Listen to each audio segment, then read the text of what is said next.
सहस्राक्षसहस्रपादे तपोमिं विश्वतो विश्वा अत्यतिष्ठशार्दूलं శ్రీతత్వం చెప్తుంది ఎక్కడైనా కానీ. శ్రీతత్వం అనే ఒక గ్రంథము, తంత్రశాస్త్ర గ్రంథము, అనంత యోజనం ప్రాహ దశాంగుళ వచస్తు ఇదం. దశాంగుళం అంటే 10 అంగుళాలు లెక్కబెట్టని కాదు, అనంత దూరము అంటుందయ్యా. భూమి అధిష్టానమయ్యి దేహము అధోభాగమైతే విశ్వత వృత్వా దశాంగుళం అన్నారు. అంటే ఇక్కడ నాభి ప్రాంతం ఉంది, దేహం యొక్క అధోభాగం ఉంది. ఈ రెండింటి భాగం నాభి నుంచి మొదలుపెడితే 10 అంగుళాలు దూరము అన్నారు. అంటే వ్యాప్య హృద్దేశే తిష్టత, నాభి కంటే పైన ఉన్నటువంటి ప్రాంతంలో 10 అంగుళముల ప్రాంతంలో ఉంటూ మొత్తం అంతా వ్యాపించి ఉన్నాడు. యోగ శాస్త్రము ఇదే చెప్తుంది. ఎందుకంటే శరీరంలో ఊర్ధ్వభాగం పవిత్రము, అధోభాగము అపవిత్రము అని మనకు సాంప్రదాయం ఉంది. మొలతాడు ధరించడం అన్నది అందుకనే అన్నారు. ఊర్ధ్వభాగంలోనే ప్రధానమైన అవయవాలన్నీ ఉన్నాయి ఎక్కడ, అందుకని అది పవిత్ర భాగం. కింది భాగం అంతా కూడా మనకి వేరే భాగములు ఉన్నాయి, వాటిని తలుచుకున్న ఆచమనం చేయాలంటాడు. మనకి పొద్దున్న సంధ్యావందనంలో నేను రాత్రి చేసిన పాపం పొద్దున్న చేసిన పాపం అనుకుంటూ పదాన్ని ప్రయోగించాం. ఆ ప్రయోగించిన తర్వాత మళ్ళీ ఆచమనం చేస్తాం. ఎందుకు చేస్తాము? గాయత్రీ జపం చెయ్యాలంటే అశుభమైన వాక్కు, అశ్లీలమైన వాక్కు మనం వాడకూడదు, కానీ వాడామక్కడ. అందుకని మళ్ళీ పునరాచమనం కృత్వా చేసి దధిక్రావిణ్ణోకార్షం సురభినో ముఖాకరతు, నా ముఖం పరిమళించుగాక అని అప్పుడు తర్వాత గాయత్రికి వెడతామన్నమాట. ఇది విశేషము. అందుకని అపవిత్రము పవిత్రమైన భాగాలని వేరు చేస్తూ అపవిత్రమైన భాగాన్ని కూడా పవిత్రం చేయడానికి మొలతాడు కట్టడం అన్నది మనకి ఆచారంగా ఉన్నది. యజుర్వేదం చెప్తుంది. అక్కడ మొలతాడు ఎందుకు అంటే 6వ కాండంలో చెప్తారు, దాంట్లో 3 పోతలు ఉండాలట. ఊర్ధ్వం వై పురుషస్య నాభ్యైమేధ్యం అవాచీనం అమేధ్యం వేదం చెప్తోంది. ఊర్ధ్వభాగం అంతా పవిత్రము, అధోభాగం అపవిత్రం గనక యన్మధ్యత సన్నక్ష్యతి మేధ్యం చైవ అస్య మేధ్యస్య వ్యావర్తయతి.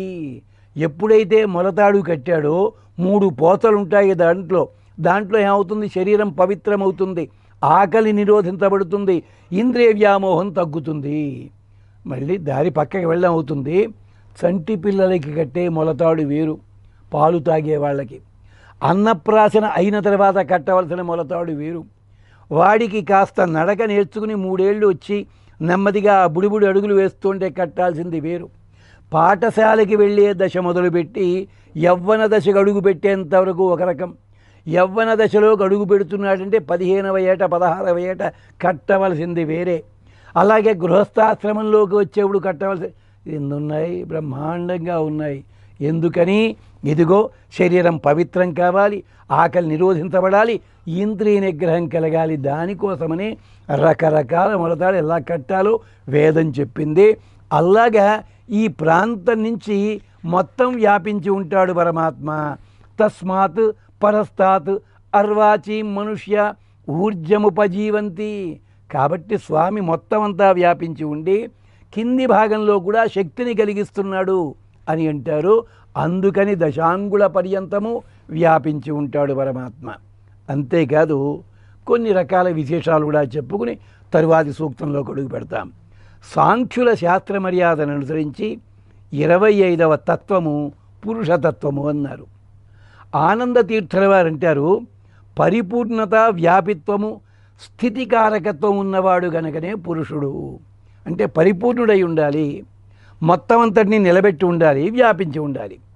సాయణాచార్యుల వారు అంటారు, ప్రకృతి కన్నా భిన్న రూపము గనక ఆయనే పురుషుడు.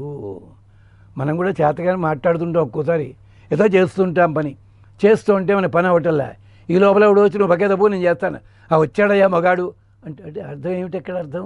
అంటే మనం ఎవ్వరం చేయలేని పని వాడు చేస్తాడని అనే వేళాకోళానికి. కానీ అర్థం ఏమిటి అక్కడ? ఏ ఇతర తత్వము చెయ్యలేని స్థితిలో ఉండగా అన్నిటినీ చేయగలిగే స్థితి ఏదుందో అది ప్రకృతి కన్నా భిన్నమైన రూపమే పురుషుడు. శౌనకుడు అంటాడు, సృష్టికి మూలకందం గనకని పురుష శబ్దాన్ని సర్వబ్రహ్మాండ దేహస్వరూపుడు, సర్వప్రాణి సమష్టి రూపము విరాట్ రూపమయ్యా. ఇవే వాక్యాలు మనకి వేరే చోట ఋగ్వేదంలో కూడా సహస్రశృంగ వృషభ, ఆయన వృషభము ఎద్దు 1000 శృంగములు కలిగినవాడు. అలా అని కాదు, వృషభం అంటే వర్షించువాడు, కోరికలు వర్షించువాడు, ధర్మమును కురిపించువాడు ఆయన. తర్వాత సహస్రధార, వేలాది ధారలు కలిగినవాడు. కాబట్టే స్వామికి సహస్రధారా స్నపనం అంటారు. స్నపనము వేరు, తిరుమంజనము, మంజనమేది మజ్జనము, అది మంజనం కింద మారింది. సహస్రధారా స్నపనము అంటే తిరుమంజనోత్సవం అంటారు. స్నపనం అంటే స్నానమే.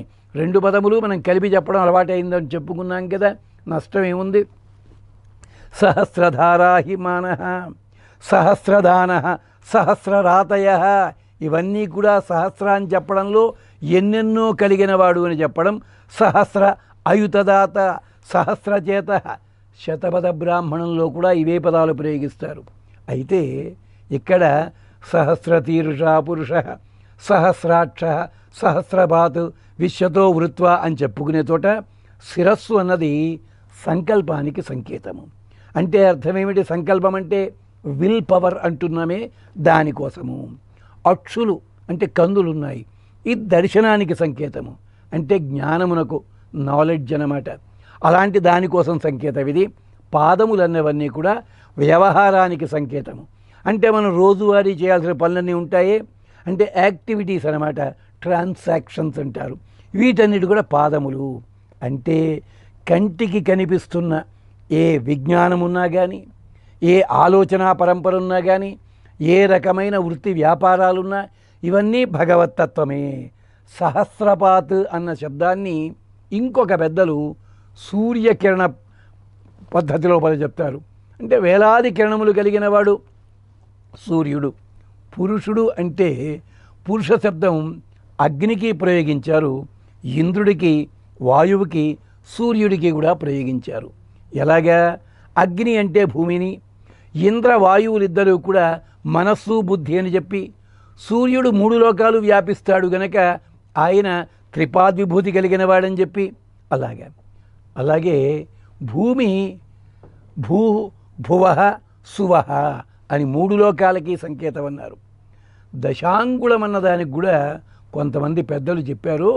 మనము నిర్మించేటప్పుడు, యాగశాల నిర్మించేటప్పుడు యజ్ఞవేదీ పరిమాణం చెప్తూ తం వా యజ్ఞవేదిం అంగుళిభిః మిమేతే పురుషో వై యజ్ఞతేనేదగం సర్వమితం, శతపథ బ్రాహ్మణం చెప్తుంది. యజ్ఞస్వరూపం భగవంతుడు గనక దశాంగుళం అంటే నోటి లోపల ఉండే వైశాల్యం బొమ్మన్నారు. పాపం లేదండి, ఇలాంటి వాడి కొత్త కొత్త అర్థాలు చెప్పకూడదు. అంగుళ శబ్దానికి శరీరము లోపల ఉండే ఈ చేతి వేళల్లో ఉండే కణుపులను కూడా చెప్తారు.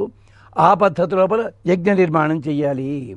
అంటే 10 దిక్కులని దశాంగుళం, అంగుళ శబ్దంతో దిక్కులని చెప్తూ, అంటే ప్రపంచం మిథ్య కాదయ్యా. ప్రపంచం మిథ్యా శబ్దానికి అర్థం పెద్దలు చెప్పింది అది కాదు, నిరంతరం మారుతుంటుంది. మారని తత్వమే శ్రీమన్నారాయణుడు. ఇదంతా కూడా భగవత్ స్వరూపమే. దీనివల్ల ఫలితం ఏం లభిస్తుంది అంటే స్థిరమైన బుద్ధి కలుగుతుంది, మానసిక ప్రశాంతత కలుగుతుంది, మృదు భాషిత్వం కలుగుతుంది అంటూ చెప్పి, పురుషుడు అంటే కారణమునకు సంకేతము. శీర్షము, పాదములు వగైరా ఇవన్నీ కూడా కార్యములకి సంకేతము. విశ్వతో వృత్వ దానికి ఉదాహరణ చెప్పారు. ఏమిటంటే ఇది మనకి ఉపనిషత్తులో కూడా వస్తుంది.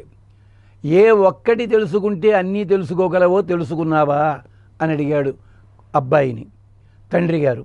మా గురువుగారు చెప్పలేదు అన్నాడు. నువ్వు అడిగావా అన్నాడు. అడక్కపోయినా ఆయన తెలుసుంటే చెప్పేవాడు కదా అన్నాడు పాపం. అప్పుడు చెప్తాడు తండ్రి, బంగారం ముద్ద చూపించాడు. బంగారం ఏమిటో తెలిసిందా? బంగారము గురించి తెలిసినట్టయితే నీకు బంగారముతో చేసిన నగలన్నీ తెలుస్తాయి కదా, అది విశేషం. అలాగే మట్టి ముద్ద తెలిసింది, మట్టితో చేసిన రకరకాల వస్తువులన్నీ తెలుస్తాయి. అలాగే ఒక దుంప, అరటి దుంప చూచావు, దాని నుంచి చెట్టు వచ్చింది, గెలొచ్చింది, ఆకులు, ఇవన్నీ ఇలాగా. అలాగే పరమాత్మతత్వం కూడా ఇలాంటిదే అని చెప్పి, దశాంగుళం అంటే పరిచ్ఛిన్నత లేనివాడు. పరిచ్ఛిన్నత అంటే ఈ పరిమాణంలో ఉన్నాడు, ఇది దాటి లేడు అనడానికి లేదనమాట. అలాంటి వాడు జీవుల కర్మ ఫలితములన్నీ కూడా అనుభవింపజేయడానికే కదలి వచ్చాడిన విశ్వతో వృత్వా. ఇది మొదటి సూక్తానికి సహస్రశీర్ష పురుష సహస్రాక్ష సహస్రపాత్ విశ్వతో వృత్వా దశాంగుళం అలా ఉన్నాడని చెప్పారు. సహస్రశీర్షా పురుషః సహస్రాక్ష సహస్రపాత్ సభూమిం విశ్వతో వృత్వా అత్యతిష్టదశాంగుళం.